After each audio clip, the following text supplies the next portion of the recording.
তো বন্ধুরা, এবছর হয়তো আপনারা খেয়াল করছিলেন যে আমি কেরালা সিমের পাশাপাশি করল্লা চাষের জন্য সাথী ফসল করল্লা দিছি। আলহামদুলিল্লাহ, করল্লা গাছের গ্রোথ কিন্তু বেশ সুন্দর। যেটা হবে যদি এটা বাস্তবায়ন হয়, সেটা ফার্স্ট টাইমে আমাদের সিমের যে খরচটা, এই খরচটা কিন্তু এই করল্লা আপনাকে পোষায় দিতে পারে। তার মানে আগাম খরচ নাও হইতে পারে। এই দেখেন, একটা গাছ তুলে ফেললাম, এই গাছটা বেশ সুস্থ আছে আলহামদুলিল্লাহ। তবে সমস্যা অনেক ক্ষেত্রে, এই দীর্ঘদিন যখন এতে বৃষ্টি রস থাকে মাটিতে, এই শিকড়গুলো কিন্তু কালো হয়ে যেতে পারে, ছত্রাকের আক্রমণ হতে পারে।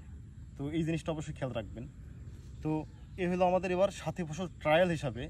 এরপরের থেকে যদি এটা বাস্তবায়ন কিংবা ভালো হয়, এই করল্লাটা আমাদের একটু লেটে দেওয়া হয়ে গেছে। যেমন সিম লাগানোর 1 মাস আগে করল্লা গাছটা দিলে এখন করল্লা গাছটা হয়তো বা উপরের দিকে চলে যাইতো, যেহেতু ম্যান হাইট মাথায় উঠবে।